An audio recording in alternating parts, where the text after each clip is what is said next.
mais uma vez ao nosso e vosso podcast No Que Tange. Hoje temos uma convidada super especial para a abordagem de um tema quentíssimo, que é o conflito de interesses nas empresas angolanas. Para a convidada deste podcast, nós convidamos a doutora Sofia Val. A doutora Sofia Val dispensa a apresentação, minha professora e professora de muitos juristas que nos acompanham. É importantíssima a sua intervenção pública, porque faz sempre intervenções muito brilhantes, muito significativas. Doutora, seja muito bem-vinda ao nosso podcast. Obrigada. Eu queria agradecer ao Guimarães Silva, primeiro, a genial ideia de ter um podcast que se chama No Que Tange, que é aquela coisa que toda a gente faz, que todos os juristas dizem e que todos aqueles que não são juristas usam para gozar connosco. Vocês falam caro, vocês falam esquisito, vocês falam elaborado. Então, acho genial. E, portanto, se a ideia é também falar sobre direito, mas desconstruindo um bocadinho este conceito do formalismo, conte comigo, que eu tento fazer isso há muitos anos. É exatamente isto, doutora Sofia, e por isso é que o nosso programa, o nosso podcast tem duas componentes. Não é? Uma primeira em que queremos, nessa ideia de desconstruir, conversar um bocadinho com os nossos convidados, saber um bocadinho do que fazem fora da sua atividade profissional e também brincar um bocadinho com o tema que se propõe a vir trazer aqui a debate, a discussão. E é nesta sequência que nós queremos saber, doutora Sofia, em tempos livres, doutora Sofia, atendendo a sua enorme agenda, que sei que é muito intensa, não é? Arranja tempo para fazer aquelas coisas que gosta, que não sejam trabalhos. Ora, pois é, eu não sei, o tempo livre é uma coisa muito relativa, não é? Eu tenho a vantagem de trabalhar com isenção de horário, portanto sou uma profissional completamente liberal há muitos anos. Acho que sempre trabalhei assim, não conseguia trabalhar de outra maneira. Isso é uma grande vantagem, mas a desvantagem é que isso faz com que os sábados, os domingos e as noites também sejam um potencial horário de trabalho. Então, os tempos livres ficam condicionados para aqueles momentos da semana ou do dia em que, na verdade, se consegue pôr o trabalho lá. Eu diria que eu não trabalho à noite já há muitos anos, porque preciso mesmo de desligar para a cabeça ficar fresquinha para o dia seguinte conseguir pensar. Portanto, isso já faço. Agora, o fim de semana às vezes ainda é objeto de trabalho. Sim. No fundo, os seus tempos livres são as noites. É isso. Sim. São mais as noites. E às vezes também pode haver uns dias, não é? Sei lá, meio da semana até que essa vantagem. A pessoa acaba ali um trabalho grande. Eu agora faço muita arbitragem. E portanto, às vezes acabo ali uma sentença arbitral a meio da semana, fico muito cansada e digo, pronto, amanhã não vou fazer nada. E se for possível, não trabalho, mas isso nem sempre acontece. Com quem gosta de estar nesses momentos em que não está a trabalhar? Olha, gosto de estar com toda a gente que seja inteligente, tenha presença de espírito, me faça rir um bocadinho e felizmente estou rodeada de pessoas assim à minha volta. Uma das coisas que mais chama a atenção quando se liga para si é a sua foto de perfil, não é? A abraçar. Não, estou a tentar voar a minha foto de perfil. Aquilo só parece a cara, mas é uma coisa assim, parece que estou a voar. E quando você tem alguma ideia de quando colocou aquela foto de perfil? Sei, eu tenho um site que publicita o meu trabalho de arbitragem, como árbitro e como perito legal, que é sofiaval-arbitration.com, e eu todos os anos pretendo atualizar as fotos, então fiz uma sessão fotográfica agora em 2023 e o fotógrafo, que também é um homem muito bem disposto, achou por bem para além das fotos por mais fazer outras e uma delas parece que estou a voar. E fez bem. Então achei que no WhatsApp WhatsApp. Doutora, é mãe? Sou sim, senhora. Sou mãe do Guilherme, que é um menino de 13 anos. Grandinho já. É maior que eu. Ele não pode ouvir isto, porque senão, pronto, eu durante muitos anos tentei convencê-lo de que eu era alta. E isso funcionou até um determinado ponto. Então eu tinha aqui aliás, eu sou mãe do Guilherme E sou mãe de coração da Luísa, que é filha da doutora Agnésia Neto, que também já cá esteve. Porque os nossos filhotes têm os dois a mesma idade, fazem uma diferença de 2 meses. Portanto, nós, como somos amigas, também conseguimos engravidar em simultâneo. Foi perfeito, éramos colegas de trabalho, tudo, acertamos aquilo tudo, engravidar em simultâneo. E, portanto, eu também acabo por ser mãe de coração da Luísa, como ela também é mãe de coração do Guilherme. E então, quando eles eram pequeninos, eu tinha uma coisa que fazia com eles, que era após ensinar a pedir autorização para sair da mesa, eu punha-os a dizer o seguinte: mama fofa, querida e alta, posso sair da mesa, por favor? Ou tia fofa, querida e alta, posso sair da mesa, por favor? Portanto, aquilo era perfeito, que eu durante anos, todos os dias, ao jantar, ouvia fofa, querida e alta. Era lindo. Pronto, eles começaram a crescer e depois de repente começaram a dizer: mas nós não podemos dizer isso, porque tu não és alta. Então, passaram a dizer-me o seguinte: mama baixinha, gorducha e dentuça. Mas eles saíram de uma meia-verdade para uma mentira. Pois, é assim, gorducha não, dentuça, o dentista já fez o seu trabalho, mas baixinha, a verdade é que eles têm razão. Quiseram nos ver consigo, acho que conseguiram. Conseguiram completamente, agora é isso que dizem. E agora aos 13 anos eles já estão grandes, obviamente, eles os dois já estão grandes. E já se esgotam a atividade que se calhar eles gostavam. No fundo agora com a idade são mais eles que não querem, não é? Um convívio muito prolongado com os pais. Será assim, essa experiência que tem também? A experiência é que os adolescentes gostam de ficar trancados no seu quarto sozinhos, a ouvir música, a falar ao telefone com os amigos, sim, a jogar Playstation. Essas Pois é.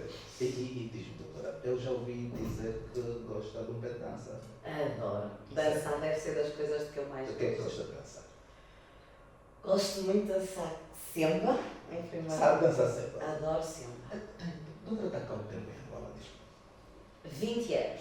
É tempo suficiente. Devo riscar o semba melhor que muito de nós. Riscar ali o salão. Não, eu adoro semba e kizomba também, evidentemente. Também dança um bocadinho de rebita, dá para dançar um bocadinho de tudo, pronto, assim das músicas tradicionais. Dança? Não, Kuduro não, sabe, não sai. Há pessoas que sofrem de descompasso crónico, não conseguem. Eu sou uma delas. Mas, por exemplo, o meu filho Guilherme, naquelas rodas de dança de família, dos eventos de família, ele dança maravilhosamente Kuduro, aquilo tem um jeito. Mas pronto, se calhar é uma música que os teenagers acompanham mais, não sei. Mas eu agora estou aqui com um novo desafio, dançante. Eu gosto muito de tango, acho o tango uma coisa muito bonita, muito elegante. Romantismo, aquela elegância. E aquela coisa que as senhoras dão assim, umas voltas e aquilo tudo, os voar, a história do voar. Se calhar a ideia mais próxima que eu vou ter de voar é dançando tango nos braços de um cavalheiro charmoso. Portanto, seguramente, agora vou desenvolver este meu gosto pelo tango para ver se ganho competências nesse sentido. Senhora, já pensou em saltar paraquedas? Jamais. Porquê? Morria, só a ideia. Vou-lhe contar outra história. Então, como mãe dedicada que sou, achei por bem levar o meu filho à Euro Disney. Sim. E ele devia ter para aí uns 7 anos. E, portanto, era um miúdo pequeno. E eu lá fui com ele, escolhi lá as coisas adaptáveis a miúdos pequenos. E ele é que me indicando: quer ir para ali, quer ir para ali, quer ir para ali.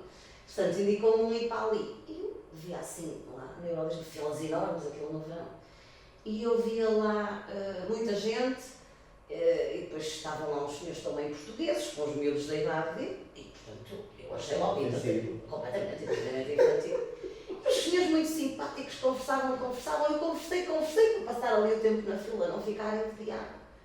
Quando eu chego e me apercebo do que era, aquilo não é uma montanha russa, é assim, é como se fosse um U e os cestos, não é? Portanto, as cadeiras andam assim, depois vão assim, Ouça, foi o único momento na minha vida em que eu me esqueci que era mãe. Porque o Guilherme quis entrar. Mas você só encarregado de educação, né? Na carroia, Protegeu, não? Eu disse ao mulher, mas não vamos. Ele, não, ficamos tanto tempo, não sei o quê. Depois os outros dizem, não, isto não tem problema nenhum. E eu perdi a noção de que era mãe, comecei aos berros, desde que aquilo baixou até que nós saímos completamente aos berros. O Guilherme calado com os seus 7 anos. E eu depois não fico completamente parecendo, eu não me estou a sentir bem, eu nunca mais venho aqui. E a peça do meu filho virado para mim, oh mamãe, mas eu queria ir outra vez. Estás louco? Nunca mais me apanho numa coisa destas. Espero não.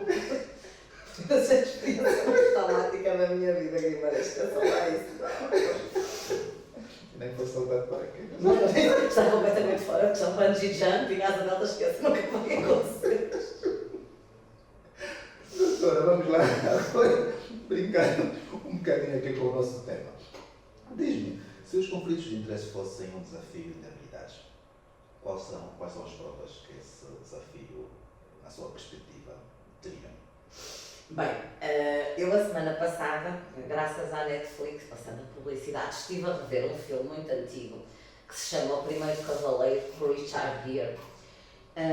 E basicamente aquilo conta a história do rei Arthur, da Tábua Redonda, do Lancelot, etc. E o Lancelot, portanto, o rei Arthur tinha montado uma coisa no meio lá da arena do seu reino, que era, portanto, era um sistema, era um percurso onde alguém, os cavaleiros, tinham de passar por as espadas que estão assim a correr, quase como se fosse uma casa de horrores, depois há umas rodas, depois tem de passar, saltar sobre a água, portanto, uma coisa dentro desse género. E o Richard Gere, que é o Lancelot, conseguiu por lá passar para tentar obter um prémio, que era o beijo da Guinevere. Então, eu diria que este seria a habilidade que nós tínhamos de desenvolver, passar pelo meio disto tudo, para conseguirmos que os conflitos de interesse com que sistematicamente nos deparamos na nossa vida não sejam aptos a nos deitar abaixo. Sim, senhora. E se fosse escrever um livro de ficção científica sobre um membro de um órgão social que enfrenta o conflito de interesse, qual seria o título do livro? Que história abordaria esse livro? Então, o título do livro seria O Micheiro Também Tem Coração. Sério? E seria uma história, não era cómica, era uma história dramática, mas com um final feliz, que era a história de um senhor que era PCA numa empresa... Eu ainda estou a me rir do título. também tem coração. Por favor, doutora, continue. É uma história nada inspirada em factos reais, completamente nada inspirada, não é? Toda criada por mim, toda ficção. E então, era um gestor de uma das nossas empresas públicas, portanto, um administrador de uma empresa, que durante anos a fio foi sempre presidente do Conselho de Administração, portanto, uma coisa que nunca existe entre nós temos imensa rotatividade das pessoas nos cargos, como o Guimarães está. E, portanto, ele ficou, sei lá, no cargo de PCA dessa empresa durante 10 anos. E durante 10 anos ele andava, e até estou a pensar, a empresa até seria uma empresa destinada a recolher lixo, tratar lixo, está a ver essas coisas. E então, durante 10 anos ele andou a negociar os contratos da empresa em situação de conflito de interesses. Ou seja, de um lado ele negociava enquanto PCA, e as pessoas que prestavam serviço a essa empresa eram outras empresas nas quais ele tinha interesse, era o último beneficiário, etc. E, portanto, faziam sempre contratos sobrefaturados. Isso fazia com que o lixo na cidade dele não fosse recolhido, embora a empresa que fizesse a gestão de tudo isto gastasse imenso dinheiro, não é, do orçamento de Estado, mas o lixo não era recolhido, acumulava nas ruas, havia muitas doenças, muitos mosquitos, as pessoas de camadas mais humildes, porque tinham um contacto mais permanente com o lixo, havia muito falecimento de crianças, etc. Então, este PCA desta empresa de gestão de resíduos e de recolha de lixo, etc., ele tinha uma menina muito querida que tinha 5 anos, 5, 6 anos. E portanto estava muito contente com a sua menina mais nova, a menina dos olhos do seu papá. E o que aconteceu foi que a menina apanhou um paludismo terrível, aquele já era malária cerebral. Ele internou-a no melhor hospital da sua cidade, fez de tudo, e a menina acaba por falecer. E quando ele vai falar com o médico, os médicos, a equipa médica que atendeu a menina, a equipa médica diz-lhe: olha, de facto é uma pena, a sua filha foi picada por um mosquito, mas isto era uma inevitabilidade, porque como o senhor sabe, nós aqui na cidade temos imensos mosquitos, o lixo não é recolhido, as águas estão paradas, nós não temos condições de salubridade por causa desta condição. Portanto, o senhor não pense que podia ter feito mais do que fez para salvar a sua filha, porque fez tudo o que estava ao seu alcance. O senhor não pode fazer nada relativamente ao lixo. Ele nem vai para casa. Tem um rebate de consciência e pensa: meu Deus, se a cidade não tivesse lixo, se de facto o lixo fosse recolhido e tratado, não haveria tantos mosquitos, as pessoas tinham outras condições de saúde pública, de salubridade, e portanto crianças inocentes não morriam, como é o caso da minha filha. Então ele tem esse rebate de consciência, ele chora muito a perda da sua filha. Passado, enfim, fica muito transtornado, fica ali um tempo em reclusão. Quando chega novamente à empresa para trabalhar, diz: isto vai mudar. E mudou. E passou a não atuar em conflito de interesses, passou a contratar empresas que de facto fizessem a recolha de lixo e o tratamento do lixo, passou a exigir que as ruas estivessem limpas, passou a exigir que houvesse valas para os esgotos. Portanto, fez uma coisa completamente diferente. Por isso é que eu digo: o lixeiro também tem coração.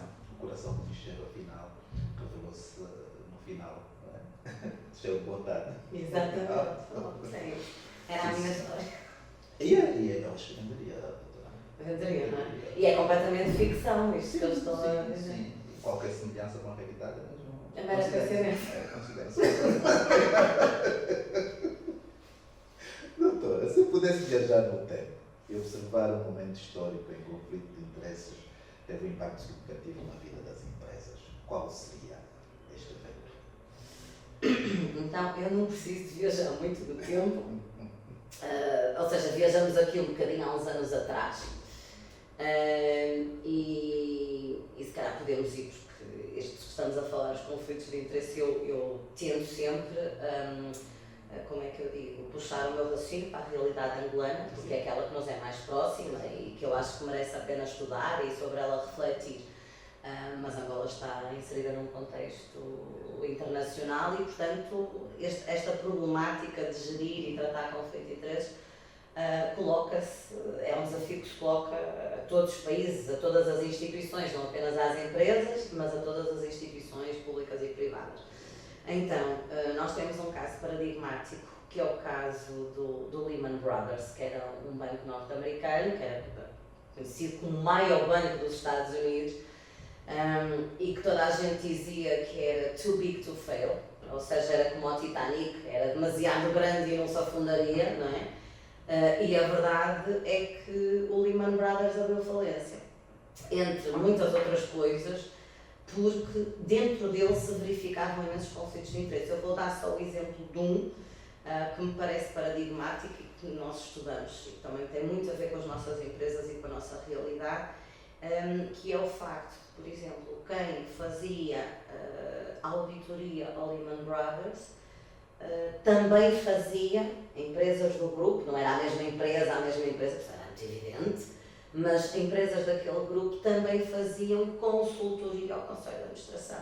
Portanto, o auditor que se queria independente e imparcial para fiscalizar a atividade dos administradores, na verdade não era tão independente e tão imparcial porque ganhava muito dinheiro mesmo, era como consultor do Conselho de Administração. Portanto, Os erros do Conselho eram dele também, no fundo. Claro. Portanto, lá está a questão do conflito de interesses. O interesse é esconder, não é? Exatamente. Pronto.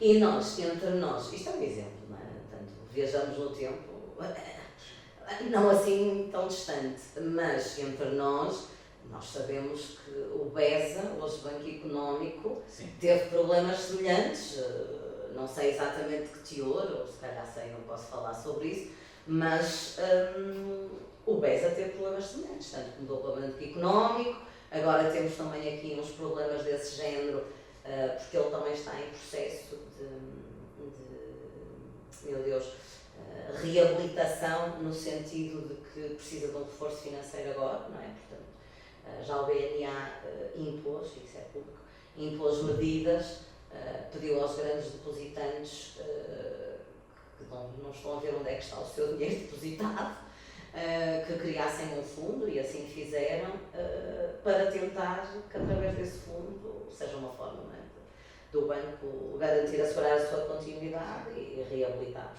Obviamente estas questões de conflitos de interesses depois levam a que as instituições fiquem todas em risco. É verdade. Indo um bocadinho mais a fundo da brincadeira, vamos assim dizer. Se o conflito de interesse fosse uma música, já que gosta de música, que música é que seria? Que títulos a música teria e qual é o ritmo que ela teria? E já agora também, se fosse uma dança, qual seria a dança? Então, se fosse uma música, e isto porque a minha ideia é sempre que nós temos de arranjar maneira de tratar e de mitigar os conflitos de interesse. Portanto, eu tenho sempre uma abordagem positiva às coisas. Há sempre uma maneira de dar a volta ao assunto e de melhorar a situação em que estamos. Então, eu diria que a música seria We Are the Champions, dos Queen. Portanto, nós vamos conseguir, nós somos os vencedores. Então, We Are the Champions tem ali We Are the Champions, my friend. Eu não vou cantar, sob pena de toda a gente fugir, eu próprio. Não vou cantar, mas. Nem vou pedir para. Não, nem fugir, a dançar ainda estou de moda. Agora cantar nem pensar. As pessoas têm que saber aquilo que conseguem. Não temos condições técnicas. No próximo podcast. Mas a das Queen eu acho que é muito adequada porque We are the champions, my friend. We will fight until the end. E eu acho que a ideia é um bocado esta. Nós não podemos cruzar os braços e temos mesmo de lutar para afastar os conflitos de interesse dos processos de tomada de decisão, quer das empresas, quer das instituições públicas e privadas. Essa não respondeu. Ai, a dança. Então, se o conflito de interesse fosse uma dança, porquê que dance do Michael Jackson? Está a ver aquele estilo do Michael Jackson? Pronto, era isso. Aquela passada do Michael Jackson. Deixa eu ter alguma coisa aí naquela. O que é que eu trouxe? Eu trouxe aqui. Isto era para explicar, quando nós falamos de conflito de interesses, o que é que nós pretendemos.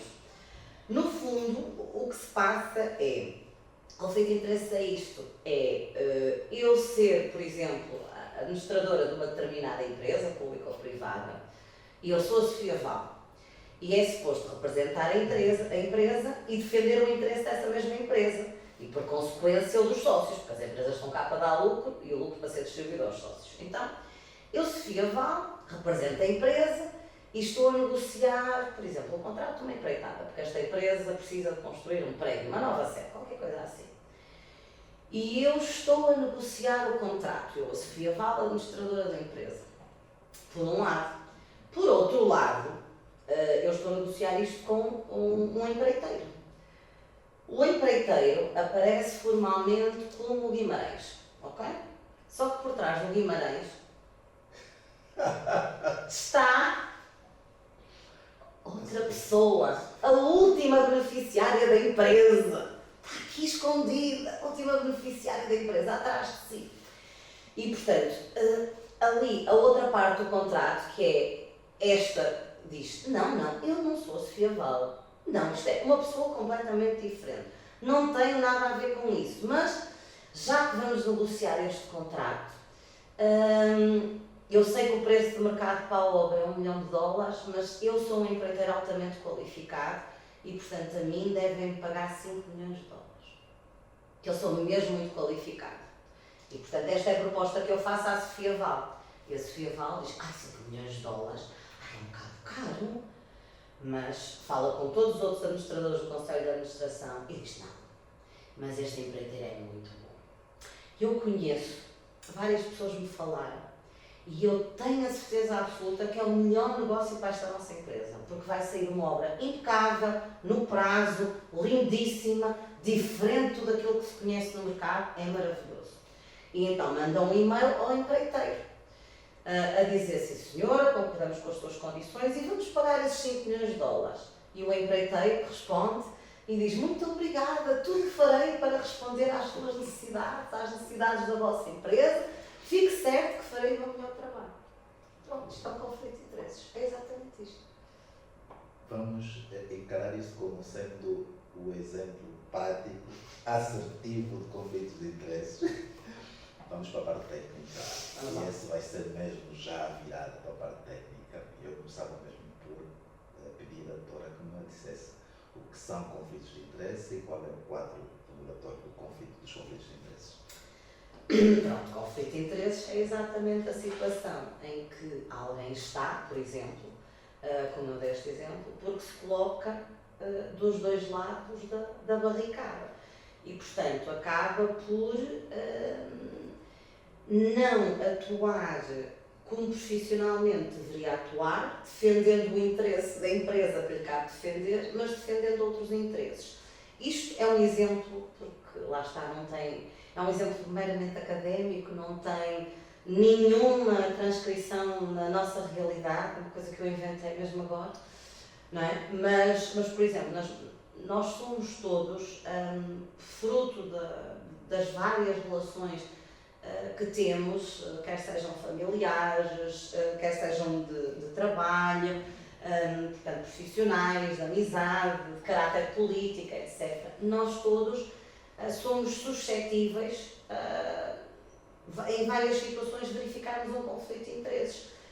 O importante é que agarremos, encontremos, primeiro tenhamos consciência disso, diria, e depois encontremos uma forma de mitigar isto.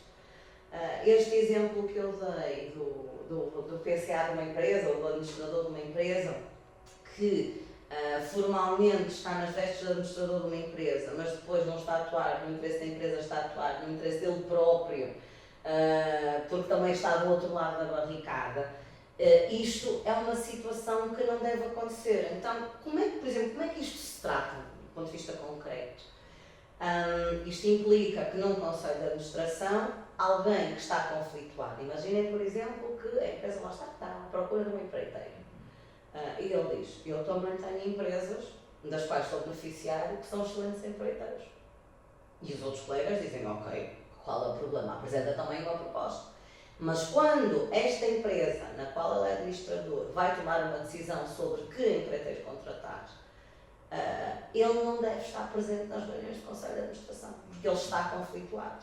Eu diria, ele sai da sala, não intervém em nada neste processo e, no final, se os colegas que estão com ele na administração chegarem à conclusão que a empresa da qual ele é beneficiário é o melhor empreiteiro e vale a pena adjudicar a obra, excelente!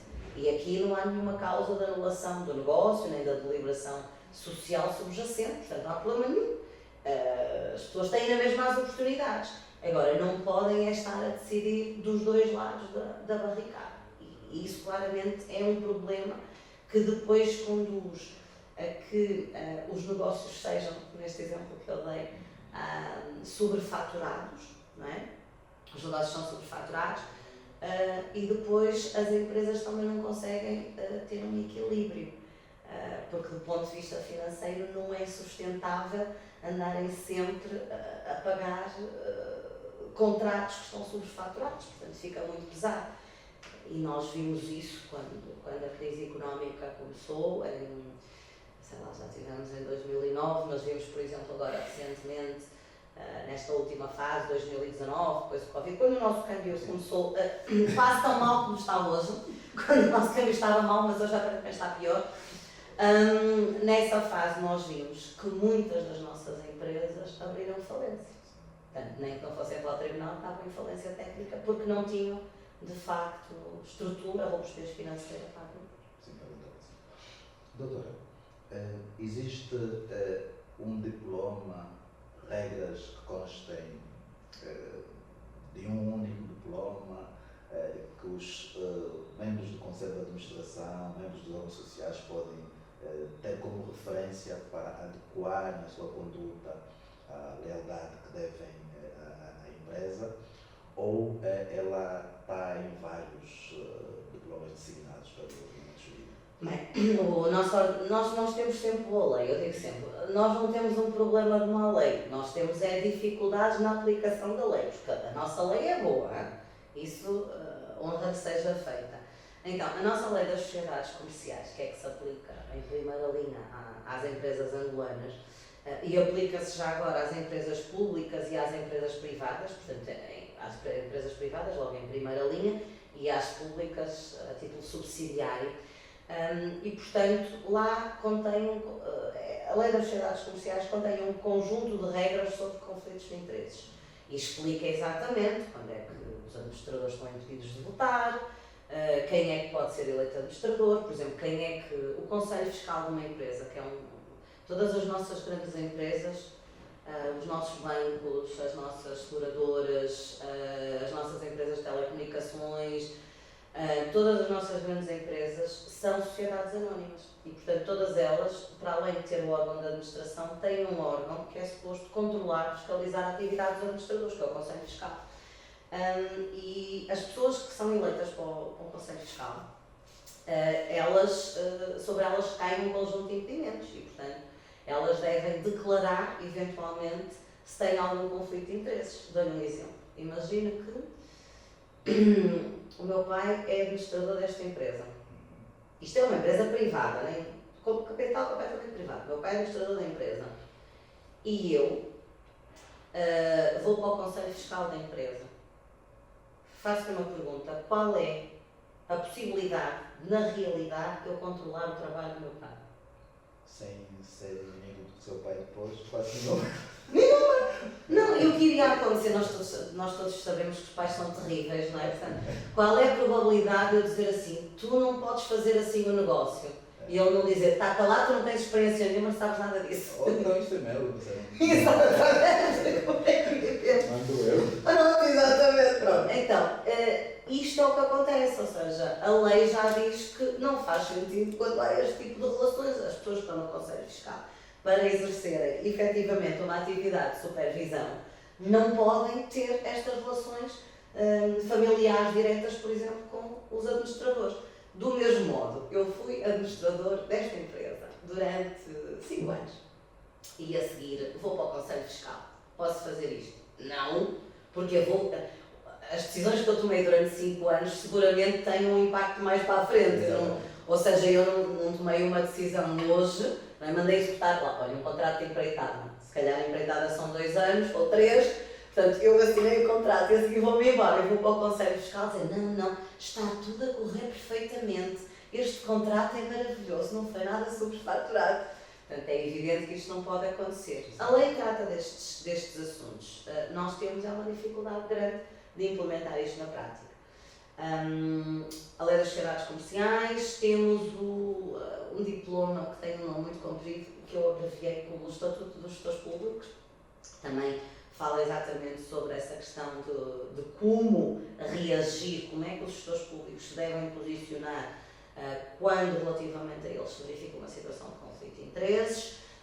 Temos ainda para os gestores públicos, temos a lei da probidade pública, não apenas para os gestores públicos, mas para todos aqueles que ocupam cargos públicos e que também têm imensas regras sobre como atuar e tem sanções, inclusivamente relativamente à questão dos conflitos de interesses e pronto, obviamente os reguladores, o BNA e a CMC, porque tratam de empresas que são muito importantes, têm um impacto económico e social enorme. A falência de um banco, meu Deus, acarretaria problemas sociais, tínhamos as katanas nas ruas, como costumo dizer. Se o BPC abrir falência, temos as katanas nas ruas, não é? Portanto, é evidente. Seguramente.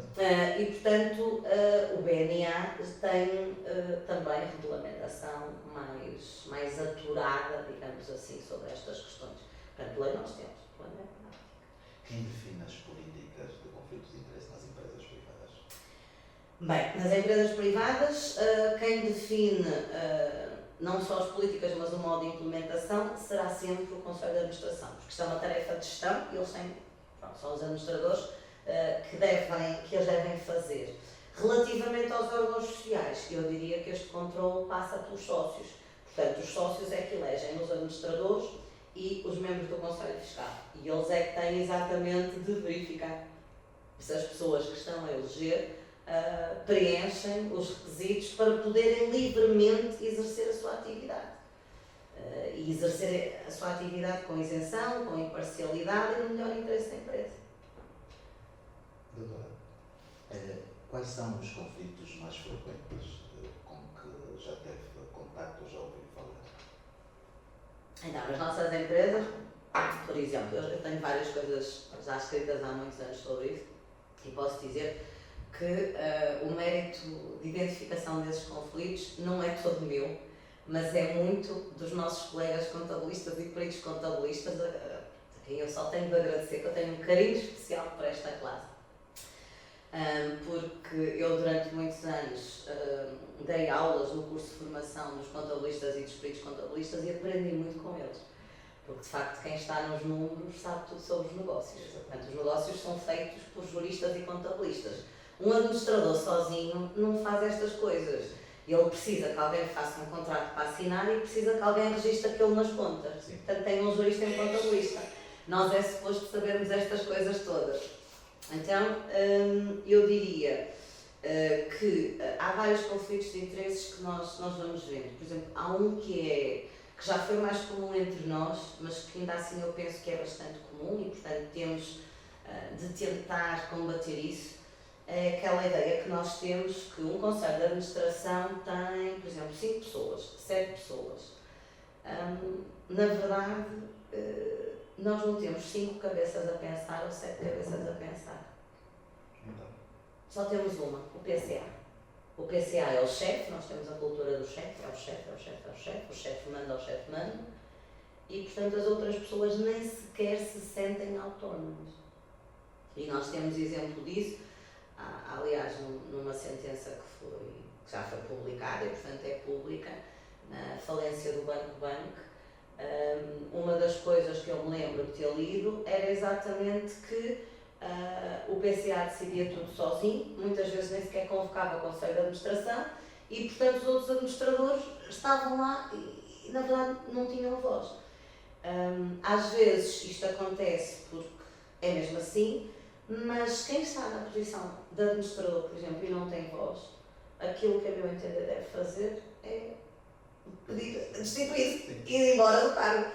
Porque, na verdade, a pessoa pode ter ou não ter voz, mas tem responsabilidade por tudo aquilo que aconteceu. Portanto, não pode dizer, eu não sabia, eu não fiz, não. Era suposto saber, era suposto ter ido procurar. Portanto, estava no exercício do cargo e nada fez. Também tem responsabilidade. E eu penso que é primeiro esta tomada de consciência que é importante que os administradores das empresas públicas e privadas terem, e depois atuarem em conformidade, porque se nós passarmos a dizer não, eu isto não quero, peço desculpa, eu vim para cá trabalhar, se querem que eu trabalhe excelente, senão vou procurar outra coisa. Então, se nós mudarmos um bocado esta nossa postura, isto também é contagiante, ou seja, é uma postura positiva, é contagiante. Se mais pessoas fizerem isto, tiverem este tipo de abordagem, eu acredito que a nossa sociedade começará a comportar-se de uma forma diferente. Relativamente aos critérios, às práticas que podem ser seguidas para mitigar os conflitos de interesses, quais são essas?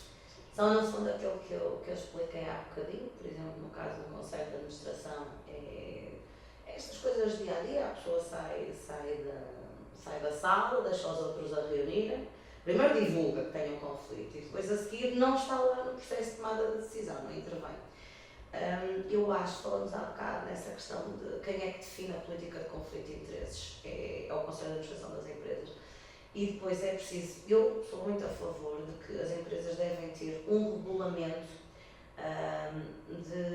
tratamento e de mitigação de conflito de interesses. E, portanto, é preciso falar de conflito de interesses, a meu ver, assim de uma forma simples, como nós estamos aqui os dois a falar, para fazer com que as políticas, os regulamentos que as empresas têm, saiam do papel. E é preciso isso, é preciso explicar a todos os funcionários da base ao topo que as pessoas não podem estar conflituadas, porque senão nós temos os senhores da limpeza, não é? A arranjar uma maneira de vender papel higiênico mais caro à empresa para também. Portanto, são bichas por todos os lados. Nós temos de arranjar aqui uma maneira em que isto seja uniformizado da base até ao topo. E eu diria que temos de começar primeiro pelo topo, seguindo aquele ditado popular antigo que é o exemplo vem de cima. Com tudo isso que disse, acha que é possível termos políticas eficazes para erradicar conflitos de interesse nas empresas? Eu acho que sim. Uma das coisas que tem sido recentemente posta em prática, mas lá está, só as nossas empresas de bandeira é que estão a fazer isso, designadamente as grandes empresas e os bancos.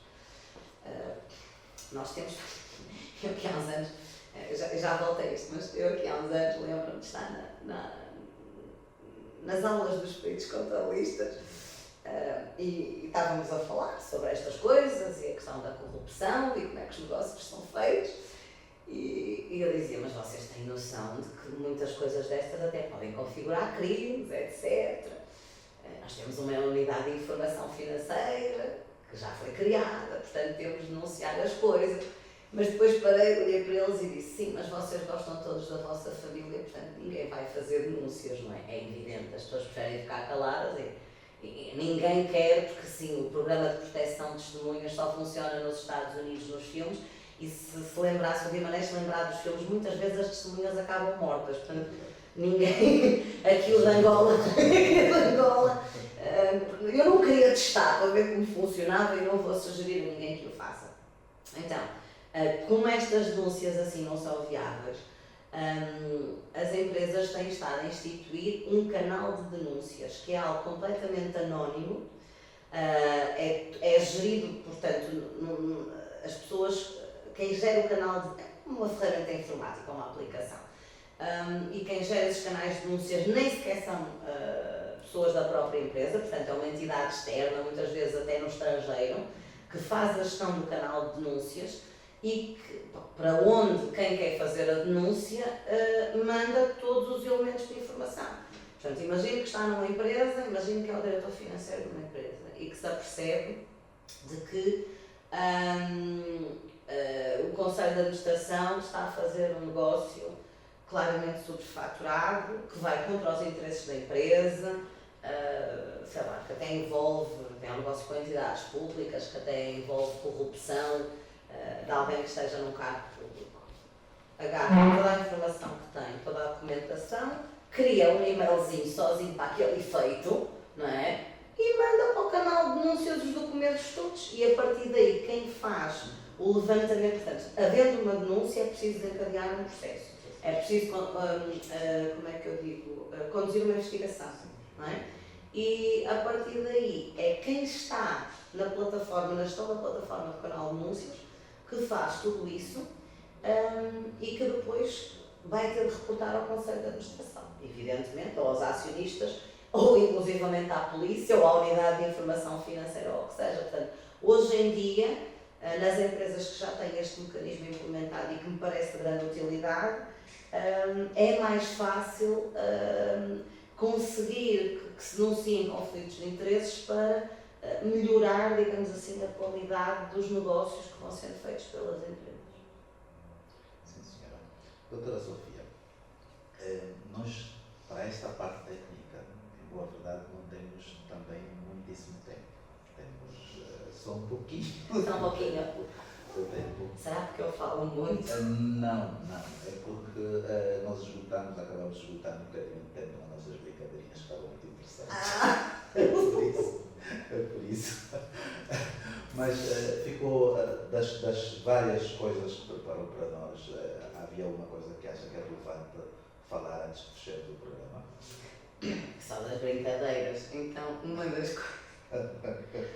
uma das coisas que me tinha perguntado e que eu achei que valia a pena referir, tinha-me perguntado assim: pense lá se pudesse inventar um produto para as empresas, para, assim, um produto qualquer para vender às empresas, para acabar com os conflitos de interesse, que produto era esse?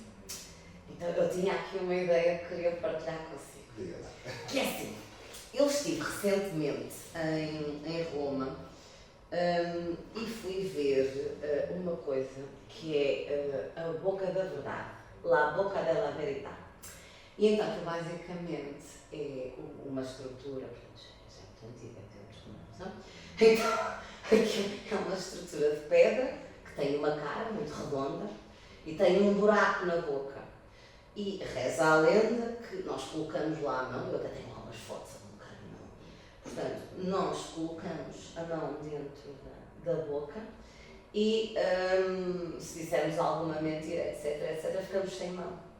Então, a minha ideia de produto para vender às empresas era, eu ia arranjar uma máquina, uma espécie de uma máquina falante, que seria muito parecida com a Boca della Verità, portanto tinha de dar o crédito da invenção, não seria todo meu. E cada pessoa que entrasse na empresa punha lá dentro a mão e a máquina dizia: tu tens conflito de interesse em relação a isto, não podes fazer isso, tu queres fazer um negócio superfaturado, não podes fazer isso, tu não estás a exercer devidamente os teus deveres de fiscalização, tu não sei o quê. Era o básico. Não precisava apertar nada. Não, aquilo dizia só, ou seja, os romanos daquele tempo achavam bem. O Rio era muito Não, a minha ideia era que ela falasse mesmo e dissesse os conflitos de interesse das Mas pessoas. sabes que essa ideia, ao invés de resolver só o problema de conflitos de interesses daquela empresa específica, acabava com outros problemas muito graves no país. Pois, é essa. É porque isto é tudo uma espiral, está tudo relacionado. Se nós puxarmos uma pontinha, tudo o resto vai. Tudo bem, tudo bem. Doutora, eu tive enorme prazer de ter aqui connosco.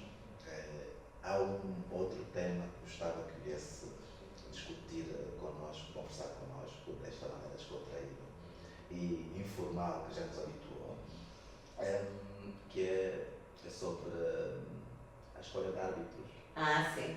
É sobre a Arbitragem. Nós já estivemos a falar sobre isso e quando tivermos as condições técnicas preparadas, nós vamos chamá-la para vir conversar um bocadinho. Seguramente. Convite aceito, Guimarães. Convite aceito. Convite aceito. Doutora, foi um prazer. Igualmente. Muitos parabéns pela sua iniciativa. Muito obrigada. Obrigado. São, na verdade, essas motivações que nos fazem continuar. Dá imenso trabalho fazer isso. Nós divertimos muito. Sim, eu gostei. Estou aqui. Então, você que nos assiste, aproveite, subscreva o nosso canal para estar presente em todas as novidades que temos para si. Até a próxima, então, não é? Aproveito a oportunidade também para pedir que vá assistir os outros episódios. Há um que a doutora Sofia fez referência, que tem a doutora Grace Moura, também está muito interessante para lá ver, não é? E se quiser interagir connosco, tem aqui as perguntas que poderá fazer, mande para nós e nós, no momento oportuno, refletimos e respondemos. Muito obrigado e até a próxima. Muito obrigada. Até a próxima.